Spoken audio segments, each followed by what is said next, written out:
یہ لین دین ہوا پنڈت جواہر لال نہرو میں اور ہندو مہاسبھا میں، اور آج ہمارے لاکھوں مسلمان اور کروڑوں مسلمان پنڈت جواہر لال نہرو کو سیکولرزم کا علم بردار سمجھتے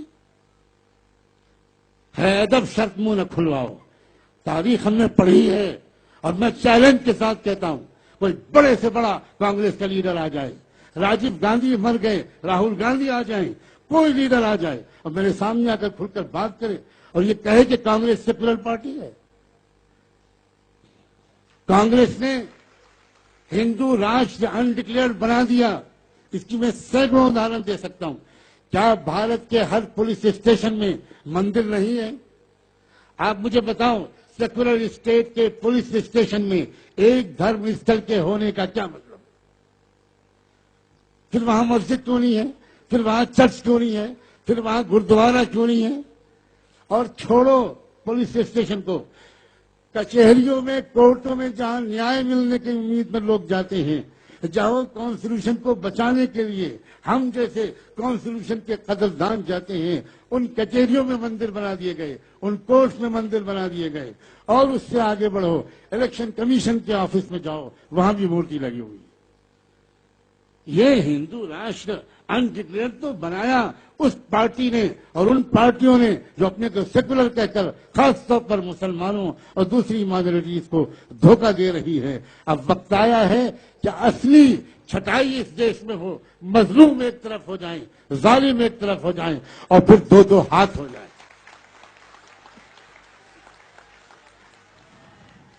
جب تک مظلوم اکٹھا نہیں ہوں گے، یہ سیکولرزم اور کمیونزم کا جھوٹا جال یہ پھاڑا نہیں جا سکتا، توڑا نہیں جا سکتا۔ اے مسلمانوں، اب اس غلطی سے نکلو۔ میں جانتا ہوں میں اس بات کو کھل کر کہہ کر کتنا بڑا رسک لے رہا ہوں۔ مجھ پر اٹیک ہو چکے، مجھ پر ایسیسنیشن کے قاتلانہ حملے ہو چکے، میں فقیر انسان ہوں، اکیلا جاتا ہوں، مجھ پر قاتلانہ حملے ہو چکے، مجھے زہر کھلانے کی کوشش ہو چکی، اور نہ جانے کیا کیا ہو چکا۔ اور آج کی اس اسپیچ کے بعد میں نہیں جانتا کہ میں صبح تک بھی زندہ رہوں گا کہ نہیں۔ مجھے اپنے مالک پر یقین ہے کہ میں اگر مرا تو میں سچائی کی گواہی دے کر مروں گا۔ اے لوگوں، اے مسلمان علماء، اپنی ذمہ داری کو محسوس کرو، اپنی ذمہ داری کو محسوس کرو۔ مسجدوں کے ممبروں سے آپ انسانی ایکتا اور مظلوموں کے اتحاد پر قرآن کی آیات کی روشنی میں بیان کرو۔ کیا یہ شرم کا وقت نہیں ہے کہ تم کو قرآنی آیات کی یاد دلانے کے لیے وامن میشرام کو کھڑا ہونا پڑے؟ کیا قرآن نے یہ نہیں کہا تھا کہ وَإِن تَتَوَلَّوْا يَسْتَبْدِلْ قَوْمًا غَيْرَكُمْ ثُمَّ لَا يَكُونُوا أَمْثَالَكُمْ؟ تم اگر اپنی ذمہ داریوں کو ادا نہیں کرو گے تو خدا تمہارا، اے نسلی مسلمانوں، اے خاندانی مسلمانوں، خدا تمہارا محتاج نہیں ہے، خدا کسی اور قوم کو کھڑا کر دے گا۔ یہ قرآن کی آیت ہے۔ ہر چیز خدا کو ضرورت نہیں ہے ہماری۔ کیا یہ معمولی بات ہے کہ پچھلے ادھیویشن میں وامن میشرام نے اللہ کے رسول کی حدیث عربی ٹیکسٹ میں پڑھنے کی کوشش کی تھی اور یہ کہا تھا کہ انصر اخاک ظالما او مظلوما۔ حضرت محمد صاحب نے یہ کہا کہ اپنے بھائی کی مدد کیا کرو، چاہے ظالم ہو چاہے مظلوم۔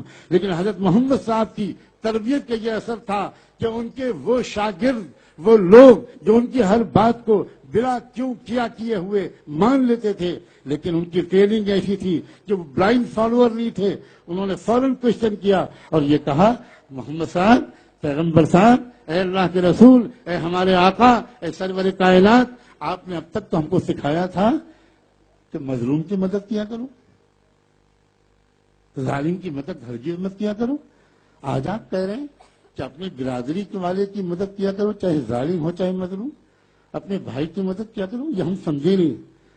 مجھے یقین ہے کہ اللہ کے رسول خوش ہوئے ہوں گے کہ میری 15 سال کی محنت کامیاب ہو گئی اور یہ لوگ سمجھ گئے اصل میسج کو۔ اور تب آپ نے ایکسپلین کرتے ہوئے کہا، سنو، ظالم کی مدد کا مطلب یہ ہے کہ ظلم کرنے سے اس کو روکو، اور مظلوم کی مدد یہ ہے کہ اس پر ظلم مت ہونے دو۔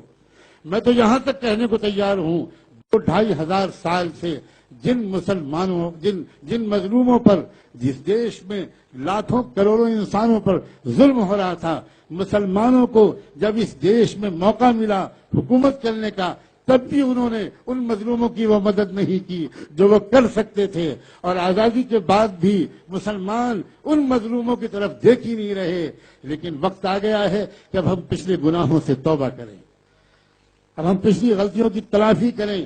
ہر شخص، ہر مسلمان کو میں ریکویسٹ کرتا ہوں کہ آپ چل کر جایا کریں جھگی جھوپڑیوں میں رہنے والے ہمارے ان بھائیوں اور بہنوں کے پاس۔